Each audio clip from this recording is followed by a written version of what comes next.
KPM.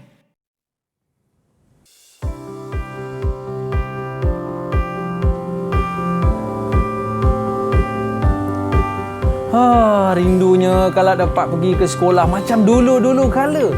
Yelah, mana tidaknya kalau kat sekolah tu dapat jumpa cikgu, dapat jumpa kawan-kawan, dapat jumpa makcik kantin. Tapi sekarang ni belajar secara online ni, duduk je lah kat rumah. Dengan kawan-kawan pun tak boleh nak buat Assalamualaikum. Sukses dah mula ke? Waalaikumsalam. Dah mulalah cikgu. Saya tunggu cikgu tadi. Dah lama ke tunggu? Dah lama juga tunggu cikgu. Apa yang Aiman sedang buat ni? Saya tengah tengok ada dulu dua gambar ni cikgu. Gambar pembelajaran orang dulu dan sekarang ni cikgu. Apa yang Aiman nampak dalam gambar yang dahulu dan gambar yang kini? Gambar dulu ni cikgu, yang paling saya nampak sekali ada papan hitam ni, susah nak padam cikgu. Betul. Tapi sekarang ni menggunakan komputer. Ada beza ke cikgu di antara kedua-dua ni cikgu? Betul Man. Kalau kita tengok pun memang dah ada beza. Dahulu kita tengok berada dalam kelas menggunakan papan hitam. Sekarang berada di rumah dalam talian menggunakan komputer masing-masing. Tapi apa kaitan dia dengan topik kita? Perubahan. Ini kita panggil perubahan dalam pedagogi pendidikan.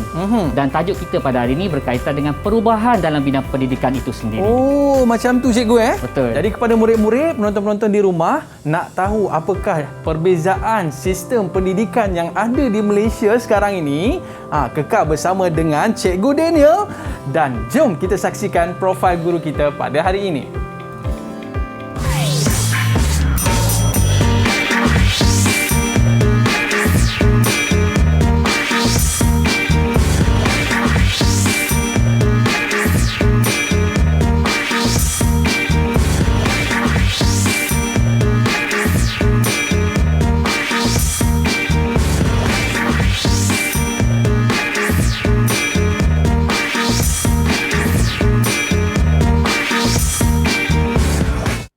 Hai, Assalamualaikum warahmatullahi wabarakatuh dan salam sejahtera diucapkan kepada seluruh penonton Didik TV KPM. Anda bersama dengan saya Aiman Sufian Azman pada hari ini dalam Sukses SPM 2021. Apa khabar adik-adik sekalian? Apa khabar penonton-penonton sekalian? Harap semuanya dalam keadaan baik-baik, kekal di rumah, stay safe, stay at home. Tapi kalau anda keluar pada rumah, pastikan kekalkan penjarakan fizikal, pakai pelitup muka dan sentiasa memakai cecair pembasmi kuman. Baik, tadi kita dah pun bersama dengan guru kita, iaitu kita bawakan kepada anda Guru Panitia Sejarah Sekolah Menengah Kebangsaan Sungai Rawang Selangor, iaitu Cikgu Muhammad Daniel bin Ramli. Apa khabar Cikgu? Baik, Aiman apa khabar? Baik, Alhamdulillah Cikgu. Cikgu pergi mana tadi Cikgu? Tak ada ke mana Aiman, nak ada kat sini je. Minum air je Minum air, menunggu Aiman. Okey, baik Cikgu. Apa kaitan gimik kita tadi dengan mata pelajaran kita pada hari ini Cikgu? Baik Man. Gimik yang kita tunjuk tadi, gambar dahulu dan gambar kini, pedagogi, sebenarnya berkait dengan apa tajuk kita yang utama pada hari ini, iaitu perubahan dalam usaha ke arah pembentukan dasar pendidikan kebangsaan. Okey, murid-murid pun dah tak sabar dah nak tahu bagaimana perubahan sistem pendidikan. Yang saya tahu Cikgu, daripada dulu pakai kapur, sekarang ni dah pakai marker dah Cikgu. Betul. Baik, tapi sebelum tu kita nak jemput murid-murid untuk bersama dengan kita pada hari ini. Dipersilakan murid-murid. Hai, Assalamualaikum semua. Apa khabar? Alright, jadi kita tengok Cikgu, murid-murid kita dah semangat dah untuk bersama dengan kita pada hari ini Cikgu. Handsome, segak belaka. Baik, tapi sebelum tu kita nak perkenalkan mereka terlebih dahulu. Boleh Cikgu? Boleh, sila. Kita nak mulakan dengan Firdaus. Boleh kenalkan diri anda dan juga cita-cita anda. Dipersilakan. Terima kasih kepada Abang Aiman. Assalamualaikum dan salam sejahtera. Nama saya Muhammad Firdaus bin Muhammad Rizal. Cita-cita saya ingin menjadi seorang guru. Wow, jadi seorang guru. Guru apa tu? Guru sejarah ke? Guru matematik. Oh, guru matematik. Okey. Baik, cikgu sejarah, cikgu matematik. Baik. Dan seterusnya kita bersama dengan Irsyad. Dipersilakan Irsyad. Assalamualaikum warahmatullahi wabarakatuh dan selamat sejahtera. Nama saya Muhammad Irsyad Ashraf bin Zamani dan cita-cita saya untuk menjadi seorang guru. Wow, mereka minat jadi cikgu ni. Mesti mereka kegemaran ni Cikgu Daniel, betul tak? Harap dia insya-Allah cikgu. Cikgu yang sukai. Okey, baik. Dan Amin, seterusnya, amin. kita nak bersama dengan Mukris. Dipersilakan. Terima kasih Abang Aiman. Nama saya Muhammad Mukris bin Mahathir dan cita-cita saya ingin menjadi usahawan. Okey, mudah-mudahan nak jadi usahawan ni kena jujur dan amanah. Baik, seterusnya kita nak bersama dengan Hilmi. Dipersilakan. Assalamualaikum warahmatullahi wabarakatuh. Dan selamat sejahtera. Nama saya Muhammad Hilmi bin Abdul Wahid dan cita-cita saya ingin menjadi seorang doktor. Wow, nak jadi doktor. Jadi bila ada doktor depan kita ni cikgu, takut nanti dia marah kita. Baik, kita buat SOP dulu cikgu. Betul Aiman, sesuai sangat. Baik cikgu, dipersilakan. Kita Okey. kenakan cecair pembasmi kuman terlebih dahulu. Saya dahulu Man. Dipersilakan cikgu. Okey, terima Dan kasih. kita nak pesan murid-murid nanti bila ke sekolah nanti pastikan kita mengekalkan penjarakan fizikal, 1 pakai meter. pelitup muka dan sentiasa memakai cecair pembasmi kuman. 1 meter cikgu Betul, Jarak 1 kita meter, Man. cukup cikgu Oh, dah lebih 1.5 rasanya. 1.5. Jadi cikgu, kalau kita tengok dalam sistem pendidikan ni banyak berubah, betul cikgu Betul, semua ada perubahan. Semua ada perubahan. Dan ketara bidang pendidikan. Dan ketara cikgu kan. Orang kata sampai-sampai pakaikan pelikat pun ada. Betul. Hey, Wah. tapi selepas ni kita akan ceritakan cikgu. InsyaAllah kita akan cerita kemudian. Baik, kita nak berehat seketika. Jangan ke mana-mana. Kembali selepas ini. Sukses SPM 2021. Kembali selepas ini. Didik TV KPM. Alright, kembali dalam Sukses SPM 2021. Barang siapa yang menuntut ilmu, Allah mudahkan urusannya untuk ke syurga nanti. Baik, tapi sebelum tu kita nak tanya pandangan murid-murid kita tentang topik pembelajaran kita pada hari ini cikgu. Boleh cikgu? Boleh, Kita silakan, nak Man. tanyakan kepada Firdaus. Apa pandangan anda tentang topik hari ini? Menarik tau. Silakan. Saya minat dengan topik ini kerana saya ingin mengetahui dengan lebih lanjut tentang sistem pendidikan awal negara kita. Baik, dan kita nak tanya yang kedua bersama dengan Mukris. Apa pandangan awak tentang topik kita hari ini? Saya memilih tajuk ni kerana sesuai dengan status saya sebagai seorang pelajar. Baik. Dia sebagai seorang pelajar dia nak tahu kenapa ada perubahan ni sistem pendidikan di negara kita. Dan topik pembelajaran kita adalah usaha ke arah kemerdekaan. Dan salah satu usahanya daripada sudut pendidikan. Betul cikgu? Betul, Jadi apa sebenarnya kita nak belajar hari ni cikgu? Boleh kita mulakan kelas kita? Baik, boleh. Baik, dipersilakan, Boleh, cikgu. Man. Okey, terima kasih Man. Seperti yang dimaklumkan lebih awal tadi, kita akan belajar tentang besarnya usaha ke arah pendidikan. Tetapi tajuk kita yang lebih dalam adalah sistem pendidikan kebangsaan. Okey, ini yang kita fokus pada hari ini. Jadi gambar yang kita tunjuk pada awal tadi sebenarnya berkenaan dengan sistem pendidikan. Perubahan dalam sistem pendidikan. Cuma untuk makluman Aiman dan murid yang berada dalam talian serta yang berada di luar talian, perubahan yang kita akan ceritakan ini atau pada hari ini kita ulang kaji adalah berkaitan dengan sistem pendidikan pra-merdeka. Sebelum kemerdekaan. Okay. Dan perubahan itu sebenarnya berlanjutan sehingga hari ini. Okay, kita lihat ya. Baik cikgu. Sistem pendidikan kebangsaan ini tajuk topik dia. Bahagian pertama ada di tingkatan 4 yang kita akan ulang kaji pada hari ini. Dan untuk pengetahuan Aiman juga, sebenarnya sambungan dia ada pada tingkatan 5. Maksud dia perubahan hingga hari ini tu murid akan belajar di tingkatan 5. Oh. Yang pertama, okey. Seperti biasa, ini Cikgu Daniel. Apabila ada Cikgu Daniel, adalah ringkasan. Oh, ingat Adalah track, tips. ada track lumba cikgu Track, ini track lumba. Dan track ini saya panggil garis masa. Okey. Sejarah tak boleh lari daripada garis masa. Atau kita gunakan istilah kronologi. Contoh sama dengan kita sebut tadi dahulu, kini. So perkataan dahulu, kini tak boleh lari daripada sejarah. Atau nama lainnya kronologi. Dan kronologi yang kita nak terangkan pada hari ini atau kita nak imbas kembali adalah berkenaan tentang usaha ke arah pembentukan sistem pendidikan kebangsaan. Okey, seperti yang Aiman dapat lihat dan murid-murid yang berada dalam talian dan di luar talian dapat lihat, ada 5 hentian sebenarnya di sini ya. Dan 5 hentian ini melibatkan pergerakan tahun. Sebab tu saya gunakan track atau kita panggil garis masa perubahan. Okay, yang pertama, kita lihat pada laporan Barnes 1951. Untuk pengetahuan Aiman juga dan murid-murid serta calon SPM yang berada di luar sana, tahun ini bukan merupakan keperluan utama untuk murid-murid hafal. Okey. Sebab itu kita biasa dengar sebelum ini murid-murid akan cakap, cikgu susahlah nak ingat sejarah. Hafal tahun ke, hafal tarikh je. Okey. Kurang tepat pemahaman itu. Okay, tahun itu adalah bonus, kelebihan. Tetapi kata kunci penting dia, contoh di sini adalah laporan BANS. Laporan BANS itu adalah markahnya, bukan 1951. Okay, tahun adalah bonus sahaja. Itu untuk pengetahuan kepada Aiman dan murid-murid di luar sana. Jadi jangan gunakan alasan, cikgu kami kena hafal tahun, jadi kami tak minat sejarah. Takut keliru nombor lah cikgu. Betul. Silap-silap ada nombor yang hampir sama, dekat-dekat. Okey, jadi kita jangan gunakan alasan nombor itu sebagai menyusahkan diri kita dan mengatakan kita tak minat sejarah. Sebab nombor itu bonus sahaja. Yang penting adalah kata kunci utama dia. Itu tips menjawab cikgu Yes, itu tips dia. Tips untuk senang ingat, senang faham dan senang jawab. Okay, yang pertama adalah laporan BANS. Nanti saya akan terangkan lebih dalam penerangan seterusnya. Cuma kita lihat garis masa ini untuk memudahkan ingat semula. Okay.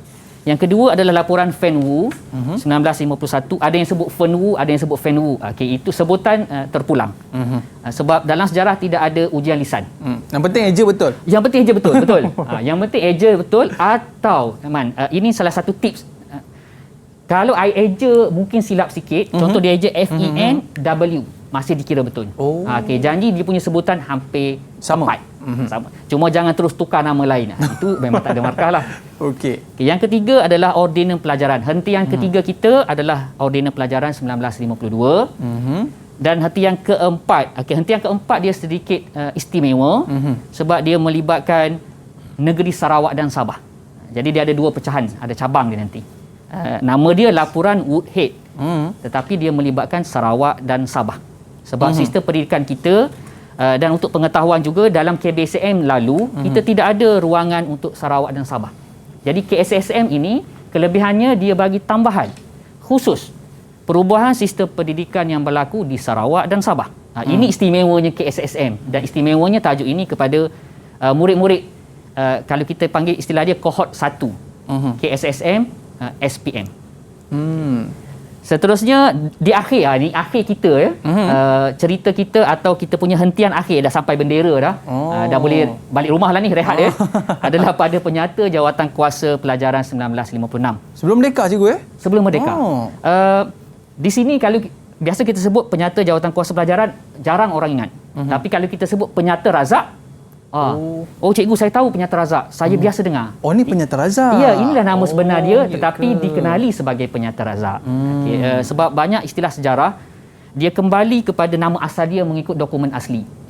Cuma ada nama lain atau dia panggil istilah dia nama popular. Contohnya penyata razak tu nama popular bagi penyata jawatan kuasa pelajaran. Tapi kita nak tahulah cikgu, apa yang mereka buat cikgu waktu laporan BANS ni?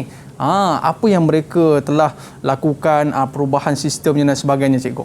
Boleh, Aman. Memang soalan yang bernas. Itu yang kita akan lihat, yang kita akan kupas secara tidak terlampau mendalam sebab kita imbas kembali dan kita akan rujuk soalan kemudian. Tetapi kita akan lihat apa sebenarnya usaha-usaha yang dibuat oleh laporan-laporan tersebut dan apa cadangan-cadangan yang dikemukakan.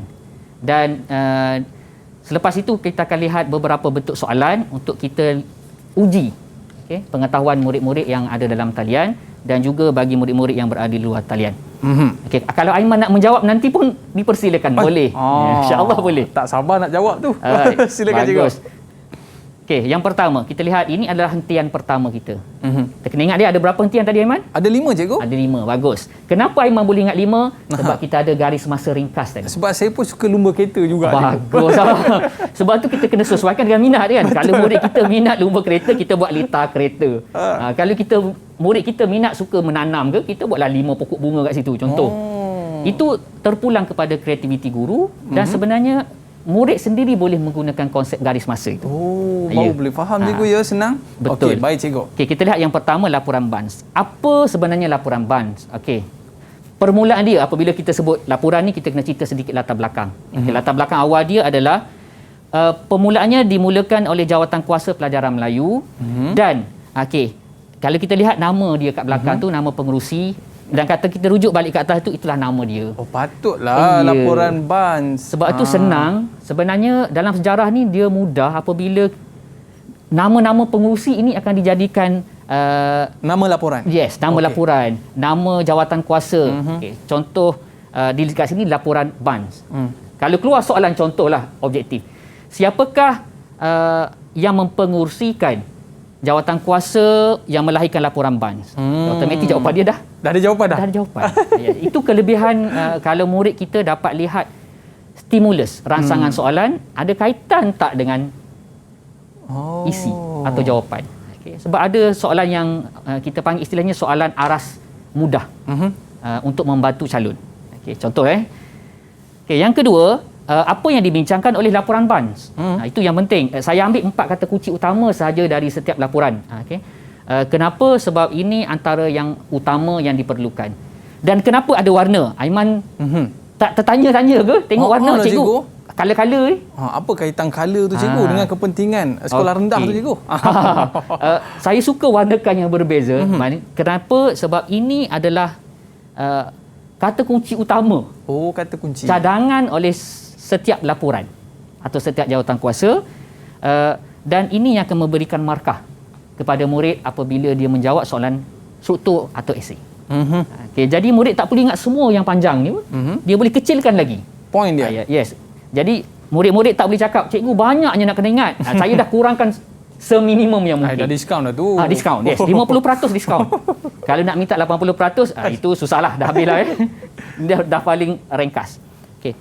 Cadangan, di sini yang murid-murid perlu ingat. Okey. Okay. Cadangan ini yang penting sebab soalan cadangan ini yang akan menjadi bukti ada usaha untuk membina satu sistem pendidikan kebangsaan. Okey. Okay. Yang saya sebut sistem pendidikan kebangsaan pra-merdeka. Okey. Apa cadangan yang pertama kita lihat, sekolah rendah menggunakan bahasa Melayu atau bahasa Inggeris sebagai bahasa pengantar. Yang kedua, sekolah menengah menggunakan bahasa Inggeris sebagai bahasa pengantar. Wah. Yes. Ini yang laporan BANS cadangannya. Okay. Tapi masalah berlaku apabila ada tentangan, ada pihak yang kurang berpuas hati, iaitu daripada masyarakat Cina pada masa itu. Okay, mereka kurang setuju dengan pandangan laporan BANS. Jadi, ada 2 orang tokoh Dr. Fen dengan Dr. Wu. Ini 2 orang ni. Sebab tu dia buat palang kat tengah. Fen, Wu. Dr. Fen, Dr. Wu. Jadi Dr. Fen dan Dr. Wu, dengan nama pun kita tahu nama orang Cina, maksudnya tokoh di pendidikan Cina, dan mereka membuat kajian tentang sistem pendidikan Cina. Baik. Dan mereka mencadangkan apa? Cadangan penambahbaikan sekolah Cina sebagai institusi yang memberikan faedah kepada penduduk. Maksudnya sekolah Cina yang dibina oleh tokoh-tokoh. Ketika itu, pada masa itu, sekolah Cina dibiayai oleh saudagar. Okay, saudagar Cina. Jadi, apa yang mereka cadangkan adalah sekolah itu memberi manfaat kepada semua penduduk tanah Melayu. Okay. Seterusnya, sekolah Cina diteruskan. Okay, masih diteruskan, tetapi secara berasingan di bawah sistem kebangsaan. Sistem kebangsaan, tetapi berasingan. Okey. Dan yang ketiga, paling penting adalah harus berorientasikan tanah Melayu. Ini cadangan Fen Wu. Okey. Tetapi masih tidak diterima 100% cadangan kedua. Maka yang ketiga, ordinans pelajaran ini terhasil daripada kedua-dua laporan tadi. Laporan BANS diteliti, laporan Fen Wu diteliti, maka terhasillah satu sistem baharu daripada ordinans pelajaran, iaitu apa yang penting adalah 2 jenis sekolah rendah, iaitu sekolah yang menggunakan bahasa Melayu dan bahasa Inggeris sebagai bahasa pengantar. Bahasa Cina dan bahasa Tamil diajar sebagai bahasa ketiga jika terdapat 15 orang murid. Kalau ada 15 orang murid yang menggunakan bahasa Cina, adalah mata pelajaran bahasa Cina pada masa itu. Begitu juga dengan bahasa Tamil. Dan sekolah menengah menggunakan bahasa Inggeris sebagai bahasa pengantar 100%. Jadi, dan kalau kita tengok cikgu, macam gabungan daripada BANS dengan Fen Wu. Ada sedikit gabungan cikgu Betul Man. Sebab ordinans pelajaran terhasil daripada gabungan penelitian antara laporan BANS dan laporan Fen Wu. Jadi dia merupakan titik tengah antara dua-dua laporan. Maknanya bukanlah kita sebutkan penolakan ataupun penghapusan cikgu bukan. Diteliti dan dihalusi. Yes, diteliti, dihalusi dan diterima apa yang persamaan yang ada. Seterusnya kita lihat laporan Woodhead 1955. Laporan Woodhead, seperti kita lihat daripada nama dia, Ketua Pegawai Pelajaran, apa cadangan dia berkait dengan sistem pendidikan kebangsaan Sarawak dan Sabah. Cadangannya ada 3. Ini cadangan yang sama. Di Sarawak dan Sabah ada sedikit perbezaan, tetapi persamaan dia adalah pada memperkasakan pendidikan peringkat rendah dan menengah. Kedua, menitik beratkan kepentingan bahasa Inggeris. Okey, masih bahasa Inggeris sebagai bahasa pengantar. Dan ketiga, mewujudkan sistem pembiayaan pendidikan. Okey, maksud di Sarawak dan Sabah tu sama je yuran. Tak adalah di Sarawak RM100 contoh, manakala di Sabah RM105. Okay, berbeza. Jadi dia seragamkan pembiayaan. Okey. Okay, kita lihat di Sarawak. Okay, di Sarawak, apa cadangan khusus untuk Sarawak adalah mewujudkan sekolah menengah berbilang kaum dengan bahasa Inggeris sebagai bahasa pengantar. Pelbagai kaum masuk, tapi bahasa Inggeris bahasa pengantar. Sukatan pelajaran dan peperiksaan yang seragam. Okey, dia dah ada nampak seragam. Cerita kita sebenarnya nak kembali kepada seragam. Sebab tu dia panggil sistem pendidikan kebangsaan. Buku teks berlatar belakangkan usul tempatan, dah kembali kepada tempatan, dan pendidikan sivik diajar secara formal. So laporan Woodhead ni dah mula menyamai sistem pendidikan kita pada hari ini di Sarawak. Kita lihat di Sabah ya. Manakala di Sabah ada sedikit pindaan daripada yang Sarawak. Cuma kita lihat apa cadangan yang penting adalah mempertingkatkan pengajaran bahasa Melayu dan bahasa Inggeris di sekolah Cina. Sekolah Cina masih ada, tetapi ditingkatkan penggunaan bahasa Melayu dan bahasa Inggeris. Kenapa berlaku seperti ini? Sebab sistem semasa zaman penjajahan British, kita panggil sistem vernacular. Ada sekolah vernacular Melayu, sekolah vernacular Cina, sekolah vernacular Tamil. Manakala Sabah Sarawak, dia ada vernacular Melayu, dan dia ada sekolah Cina dan sekolah Mubalik. Jadi sekolah-sekolah yang berbeza ini cuba disatukan dalam satu sistem. Sebab itu muncul cadangan-cadangan seperti ini ya. Okay, seterusnya bahasa Inggeris diajar di sekolah Melayu dan sebaliknya. Dan sebaliknya maksudnya di sekolah Melayu bahasa Inggeris diajarlah. Okey, sebalik. Saya guna istilah sebaliknya untuk ringkas. Dan peperiksaan di sekolah menengah dikendalikan dalam bahasa Inggeris. Dan kita pergi kepada yang terakhir. Okay, terakhir, titik akhir untuk garis masa usaha tadi. Penyata jawatan kuasa pelajaran. Ini yang paling penting. Dia paling last, dia paling penting. Kenapa? Okey, kita lihat. Yang pertama, jawatan kuasa pelajaran ini dipengerusikan oleh Datuk Abdul Razak Hussein selaku Menteri Pelajaran ketika itu. Okey, sebab itu kita guna nama Datuk di sini. Sebenarnya pada akhirnya nama dia Tun Tun Abdul Razak. Ini adalah Perdana Menteri Malaysia yang kedua. Sebelum dia menjawat jawatan Perdana Menteri. Jadi ini sumbangan besar Datuk Abdul Razak pada masa ini, dan kalau selepas itu dikenali sebagai Tun Abdul Razak. Apa yang penting dalam penyata Razak ini, nama lain dia penyata Razak adalah kemukakan trust. Ada 3 trust pembentukan. Okey, sebab tu kita panggil ini paling penting. Dia dah bagi 3 trust. Okey. Yang pertama, sistem persekolahan yang sama bagi kanak-kanak daripada semua bangsa. Tak kira bangsa apa, satu sistem saja. Yang kedua, bahasa kebangsaan sebagai bahasa pengantar utama. Apa bahasa kebangsaan kita, Eman? Bahasa kebangsaan kita adalah bahasa Melayu. Jadi bahasa Melayu merupakan bahasa pengantar utama. Itu sahaja bahasa pengantarnya. Dan kandungan kurikulum yang seragam dan bercorak kebangsaan. Tak kira sekolah apa, kurikulumnya sama. Dan itu menghampiri dengan sistem pendidikan kita pada hari ini. Baik, saya suka 2 perkataan yang cikgu sebut sama dan juga seragam. Itulah motif ataupun objektif utama dalam perubahan setiap laporan ni cikgu ya. Betul. Baik, kita nak bincangkan apakah di antara bentuk-bentuk soalan yang bakal keluar dalam SPM nanti cikgu. Betul. Cikgu boleh cerita tak selepas ini? Boleh. Boleh. Kita sambung selepas ini. Kalau nak tahu apa contoh-contoh soalannya, kita kembali selepas ini. Sukses SPM 2021. Didik TV KPM. Alright, kembali dalam Sukses SPM 2021. Waktu saya kecil-kecil dulu cikgu darjah 1, saya ingat lagi cikgu. Aiman pergi ambil kapur dekat office. Saya lah orang pertama berlari cikgu. Biasa saya akan ambil 1 kotak kapur warna putih dan 1 kotak lagi warna-warni. Jadi orang kata itulah dah tak ada dah zaman sekarang cikgu ya. Betul, itu memori. Itu memori. Tapi seronoklah cikgu. Sebab apa? Kalau kawan tidur kat sebelah cikgu, saya ambil yang pemadam cikgu letak kat muka dia. Itulah jadi macam bedak kan. Tak bedak kat muka dia. Baik, dan cikgu, kita nak tengok apa di antara bentuk-bentuk soalan yang akan keluar dalam SPM nanti, dan ada berapa kertas ni cikgu? Okey, disebabkan Aiman dah tanya, jadi cikgu terangkanlah ya. Okey. Yang pertama, ada 2 kertas. Kita ada 2 kertas. Sebelum ni kita ada 3 kertas.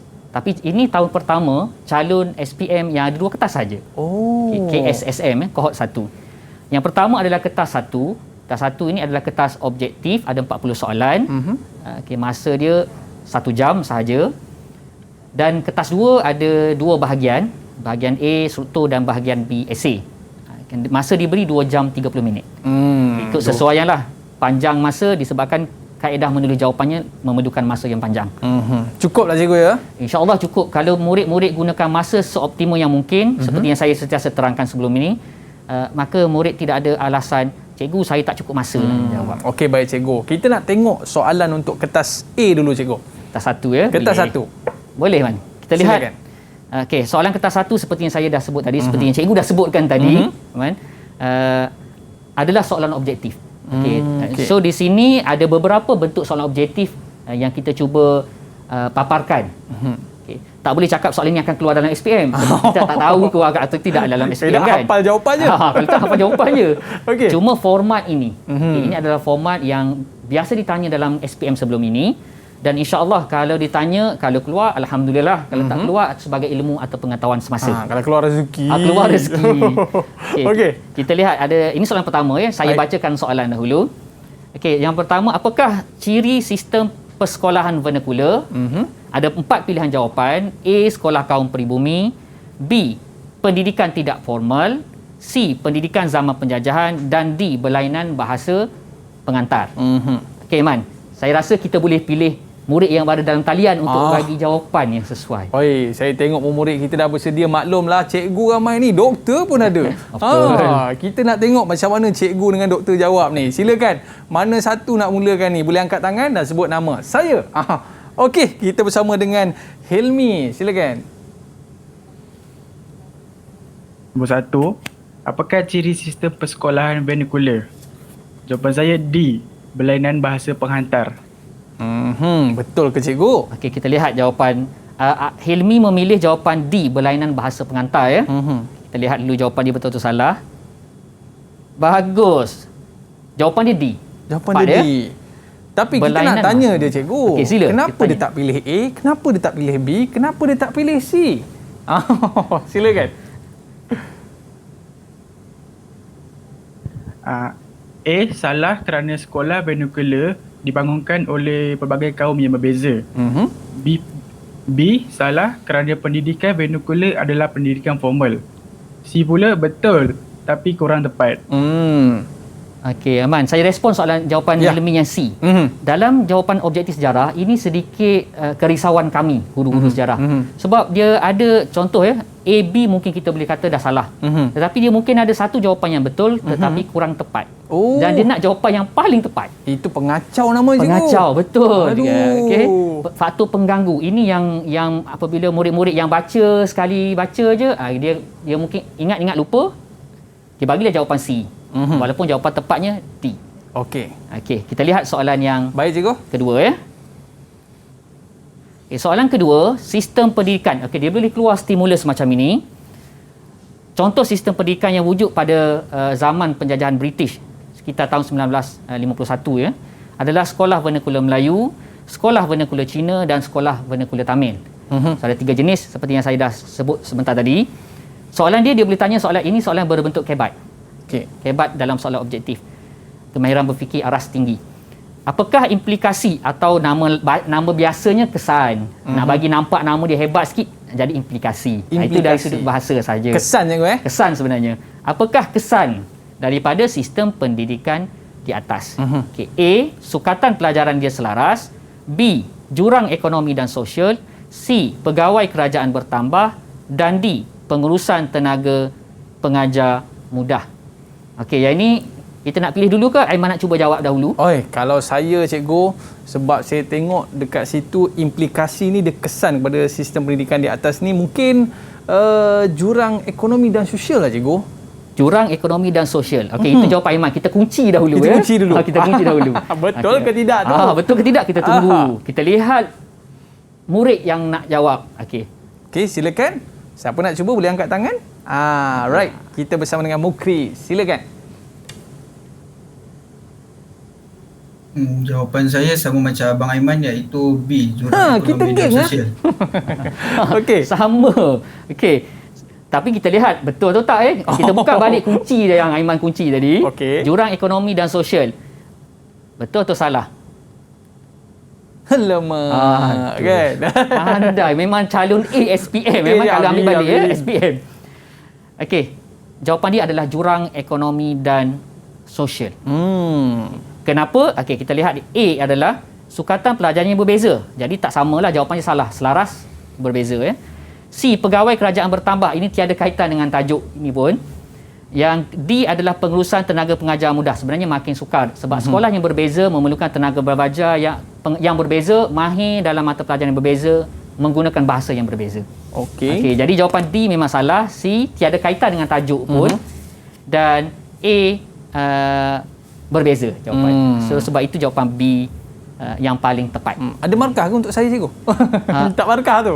Satu markah. Satu markah. Okey, bolehlah, cikgu. Tapi Iman, masalah sekarang satu markah dia akan bahagi lagi. Bagi lagi? Yes. Itu yang masalah. Jadi lebih kurang 0.7% sahaja untuk satu markah kita betul. Tapi kalau markah 69, cikgu, bahagia juga markah tu. Ya, itu, nak tambah jadi 70. Betul. Itu yang penting. Kita kena fikir positif dia. Okey, baik, cikgu. Okay, kita lihat soalan yang ketiga. Soalan ketiga. Ini berkait dengan laporan Barnes tadi. Masyarakat Cina membantah laporan Barnes 1951. Apakah tindakan masyarakat Cina? Okey, ini apa yang dibuat ya? Yang pertama, A, mengadakan demonstrasi. B, menghantar bantahan rasmi. C, mengubah suai laporan Barnes dan D, mengeluarkan laporan Fan Wu. Okey. Kita jemput murid. Silakan. Siapa pula nak cuba ni? Firdaus ke? Okey, silakan. Masyarakat Cina membantah laporan Barnes 1951. Apakah tindakan masyarakat Cina? Jawapan saya D, mengeluarkan laporan Fan Wu. Okey, mungkin Firdaus pilih sebab ada nama kot, nama macam orang Cina kan, Fan Wu. Ada juga calon yang macam tu tapi kalau bagus. Teka je mungkin kalau dia teka dah berkait kan sebenarnya. Tapi kalau lebih tahu, belajar tahu itu lebih baik ya. Okey. Kita lihat betul atau tak? Okey, betul lah. Tepat sekali. Sebab tadi pun saya dah sebut semasa ulang kaji kita ya. Okey, kenapa yang lain kurang tepat dan tiada kaitan. Okey. Kita lihat soalan yang keempat. Apakah cadangan laporan Woodhead 1955 bagi sistem pendidikan kebangsaan di Sarawak dan Sabah? Okey. Siapa yang nak cuba ini? Okey, Irsyad. Sila Irsyad. Jawapan saya A, mengutamakan bahasa Inggeris. Okay, mengutamakan bahasa Inggeris. Kata kunci yang Woodhead tadi, apabila walaupun melibatkan Sarawak dan Sabah, kata kuncinya pada bahasa Inggeris, Man. Okey, sebab tadi saya dah tunjuk slide bahasa Inggeris. Jadi betul lah jawapan Irsyad. Dan kita pergi soalan objektif yang terakhir ya. Okey, penyata jawatankuasa pelajaran 1956 menyatakan dua teras penting dalam pendidikan untuk membentuk perpaduan kaum. Apakah kedua-dua teras penting tersebut? Okey, ini satu contoh aneka lagi aneka pilihan. Satu, kemahiran teknikal. Dua, kandungan kurikulum seragam. Tiga, sistem persekolahan yang sama. Dan empat, kenaikan darjah secara automatik. Okey. Yang ni kena pilih 1, 2, 1, 4, 2, 3, 2, 4. Merujuk kepada pilihan jawapan. Okey. Kita siapa yang nak jawab? Siapa pula nak cuba ni? Dia biasanya soalan kena pilih-pilih ni dia keliru sikit. Okey, Hilmi. Okey, Hilmi cuba. Jawapan saya 2, kandungan kurikulum seragam dan 3, sistem persekolahan sama. Okey. Seperti yang saya ulas tadi, yang ni yang terakhir penyata razak Yang terazak menyamai hari ini punya sistem pendidikan kebangsaan dan kata kunci dia adalah sama, seragam sama. Itu tadi yang macam Iman sebut tadi, seragam sama. So memang tepatlah jawapannya. Okey, baik. Okey, ini soalan objektif. Ini bahagian kertas satu, cikgu? Yes. Maknanya dalam kertas satu inilah bentuk soalannya, soalan objektif. Objektif sahaja. Dan untuk kertas 2 pula, cikgu. Baik, kita lihat macam mana tu? Rasanya Aiman pernah lihat juga sebelum ni cuma saya klik. Okey, ini contoh kertas 2. Kertas 2 bahagian A, soalan serotok, 4 soalan wajib jawab. Ini contoh dia. Okey, kita lihat contoh ya. Sambutan detik pemasyuran kemerdekaan negara dirancang dengan teliti bagi mengaitkan peristiwa yang bersejarah kepada negara kita. Nyatakan dua usaha ke arah pembentukan sistem pendidikan kebangsaan dari tahun 1951 hingga 1956. Okey, so soalan yang pertama adalah soalannya dua usaha ke arah pembentukan sistem pendidikan kebangsaan. Dua markah je. Okey. Okey, yang kedua, jelaskan usaha ke arah pembentukan sistem pendidikan kebangsaan yang merujuk kepada soalan A di atas tadi. Okey. Dan apakah yang akan anda lakukan bagi memastikan sistem pendidikan negara dapat berperanan sebagai medium perpaduan utama? Okey, ini soalan kebat. Okey. Kita lihat soalan A ya. Okey, ini soalan A saya dah pecahkan. Kita cuba jawapan daripada murid. Okey, silakan. Siapa nak cuba? Ini 2 markah ni rasanya simple je ni. Okey, Mukris. Silakan. 2 usaha ke arah pembentukan sistem pendidikan kebangsaan dari tahun 1951 dan hingga 1956 adalah yang pertama, Laporan Barnes, kedua, Penyata Jawatan Kuasa Pelajaran. Okey, kita lihat jawapan daripada Betul Mukris. ke? Betul atau tak? Barnes dengan penyata. Okey. Okey. Kalau jawapan dia ada huruf 1 Roman dan 2 Roman, Man, jawapan dia terus nyata saja. Tak perlu bina ayat. Oh. Sebab ini dia punya teknik dia lah. Tetapi kalau tak ada huruf 1 Roman atau 2 Roman, dia mesti bina ayat lengkap. Kita lihat macam mana binaan ayat lengkap. Macam mana bentuk soalan dan binaan dia. Okey. Okey, bagi soalan B ya. Jelaskan usaha ke arah pembentukan sistem pendidikan kebangsaan yang merujuk kepada soalan A. Ini soalan yang berbentuk jawapan ayat lengkap. Okey, kita lihat siapa yang nak cuba jawab soalan ni. Tapi tengok markah tu dah seram lah cikgu, 4. Mesti 4. panjang jawapannya. Ya. Silakan Irsyad. Okey, baik cikgu. Jawapan saya, Laporan Barnes merupakan hasil cadangan Jawatan Kuasa Pelajaran Melayu yang dipengerusikan oleh L.J. Barnes yang menekankan kepentingan sekolah satu rupa bangsa penduduk tanah Melayu. Laporan Barnes mencadangkan penggunaan bahasa Melayu dan bahasa Inggeris sebagai bahasa pengantar di sekolah rendah. Manakala, Penyata Jawatan Kuasa Pelajaran adalah hasil cadangan Jawatan Kuasa Pelajaran yang dipengerusikan oleh Datuk Abdul Razak Husin selaku Menteri Pelajaran yang menekankan hasrat memupuk integrasi dan perpaduan dalam kalangan rakyat berbilang kaum. Oh, Okey, macam panjang. buletin didik cikgu. Ya, panjang kan. Tu macam baca Panjang dia berita. Okey. Kita lihat apa Betul jawapan ke tu? yang dibaca oleh yang diberikan oleh Irsyad sebentar tadi ya. Okey. Okey, jawapan yang Irsyad bagi lengkap. Macam ni cara penulisan dia dan markah dia yang Irsyad baca tadi dapat 5. Aiman. Wow. Tapi markah yang kita perlukan adalah 4. 4. Okey, jadi maksudnya sudah maksimum. Jadi Maksimum. dengan jawapan yang tadi dah tepat, malah keperluan kehendak pemeriksa nanti pun sudah melebihi. Jadi calon ini calon A+ lah calon yang terbaik lah. Tapi cikgu ada tanda-tanda right tu untuk apa tu cikgu? Tanda right ini adalah kata kunci bagi kami guru lah untuk memberikan markah di mana sepatutnya murid dapat markah. Okey, baik. Mungkin isi dia, mungkin huraian dia, mungkin contoh dia. Kita lihat satu lagi bentuk. Okey, satu Soalan lagi kebat. bentuk. Soalan Tapi kebat. kita Kebat ni berehat penting, dulu seketika cikgu? Boleh kita rehat sekejap? Boleh. Okey, baik. Tadi cikgu dah ada right tu, itu poin penting yang kita jangan tinggal cikgu Okey, boleh. Sebab apa? Supaya kita tahulah, paling tidak kalau kita tak pandai buat ayat pun kita tahu dah poin-poin penting tu mesti kena letak dalam jawapan. Betul cikgu? Betul, Aiman. Okey, baik. Kita berehat seketika, kembali selepas ini ada lagi soalan penting yang cikgu nak tunjuk kepada kita. Kembali selepas ini, sukses SPM 2021. Didik TV KPM. Assalamualaikum cikgu. Cikgu, saya cukup rindu zaman-zaman waktu kecil-kecil dulu. Saya jadi ketua kelas cikgu. Saya jawab dahulu ya. Waalaikumsalam. Waalaikumsalam. Okey. Tapi ada murid tu ada yang tengah main bawah meja lah apa semua kan. Tiba-tiba terperanjat cikgu datang. Itu dah memori ya, memori. Itu memori cikgu Kita harapkan mudah-mudahan kita dapat kembalikan suasana tu balik cikgu. Betul? Amin, insya-Allah. Kami pun merindui suasana tu ya. Alamak. Baik cikgu. Kita nak tengok lagi soalan esei ni, dan selepas soalan esei ni kita nak tengok soalan yang boleh bagi markah yang lebih besar lagi pada tu. Ada cikgu Ada. Okey, silakan cikgu. Okey, kita sambung balik ya. Terima kasih Aiman. Tadi kita berhenti di bahagian B. So kita lihat kebat bagi struktur. Okey. Soalan dia, apakah yang akan anda lakukan? Biasanya ini soalan yang dia memerlukan kita berfikir. Okey, calon berfikir. Mungkin calon tu dia tak baca dalam buku teks pun, tetapi dia ada pengetahuan di luar buku teks tentang semasa, dia boleh menjawab soalan kebat sebenarnya. Okey. Walaupun dia kata, cikgu saya tak pernah buka buku teks pun sejarah.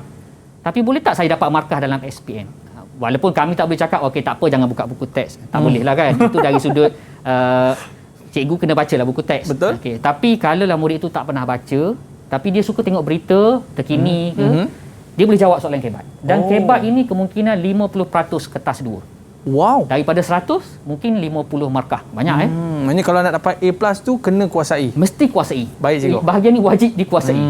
Dan ini kami saya dan rakan-rakan guru telah membina tapak kebat. Jadi apabila ini bukan jawab dalam peperiksaan Aiman. Ini soalan tapak kebat ini untuk latihan bagi calon dalam talian atau di luar talian. Cara macam mana nak menggunakan kotak kebat ini bagi dapat markah penuh. Okay, walaupun markah dia 4 tapi di sini dia boleh dapat markah 5. Ini rahsianya cikgu. Ini rahsia dia. Jadi murid boleh tahu macam mana kita nak susun nak dapat 5 markah dengan satu isi sahaja. Okay. Isinya kat sini. Okay, bekerjasama dengan rakan pelbagai kaum. Huraian dia ulang kaji pelajaran. Huraian lanjutan. Huraian lanjutan maksudnya kita huraikan lagi. Okey. Saling bantu-membantu. Itu kata kunci dia. Apa contoh dia? Kumpulan rangkaian belajar. Hasilnya apa? Keharmonian.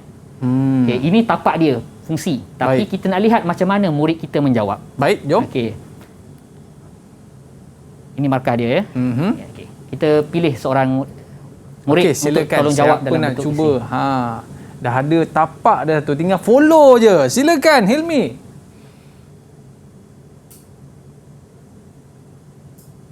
Okey.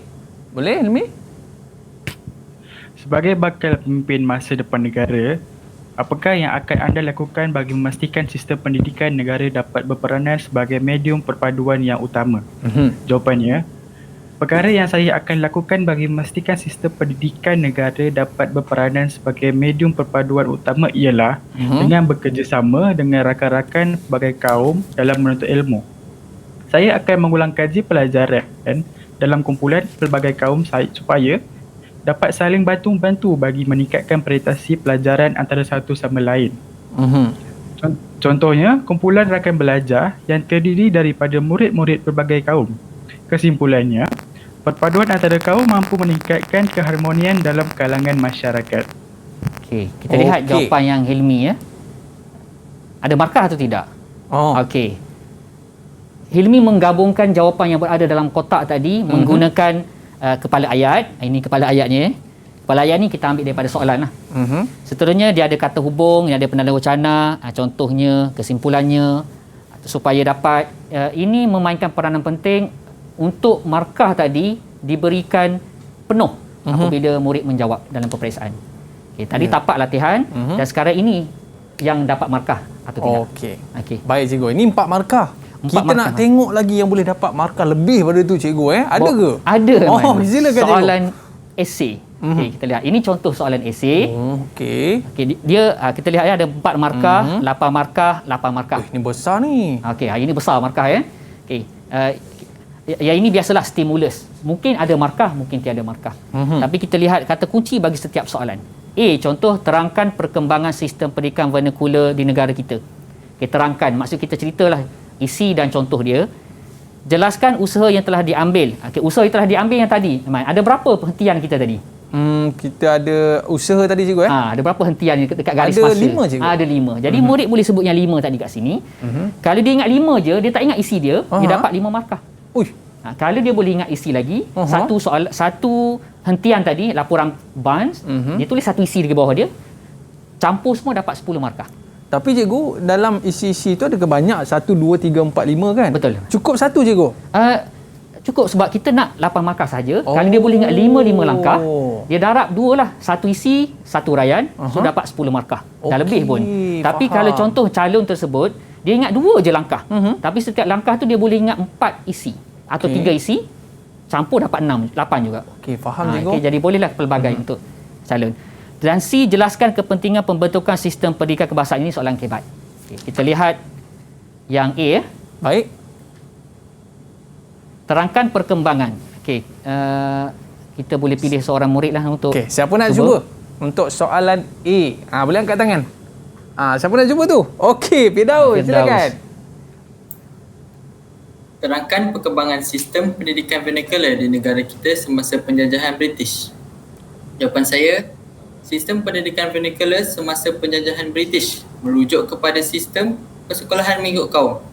Di tanah Melayu, terdapatnya sekolah vernacular Melayu, sekolah vernacular Cina dan sekolah vernacular Tamil. Di samping itu, terdapat sekolah aliran agama dan sekolah Inggeris.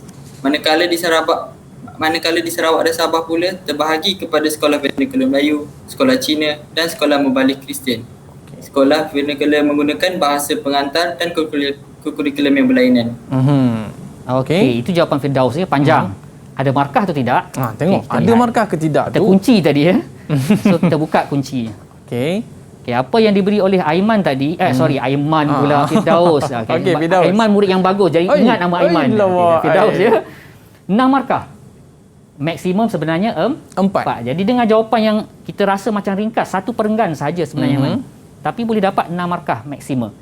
Jadi maksudnya kalau calon tu tulis pendek sedikit, dia dah dapat 4 markah. Cukuplah 4 markah. Baik cikgu. Okey. Sama juga cara penulisan mesti ada kepala ayat, kita ambil balik daripada soalan. Lepas tu kita sambunglah menggunakan penada wacana. Cuma baik, berbeza soalan A dengan B.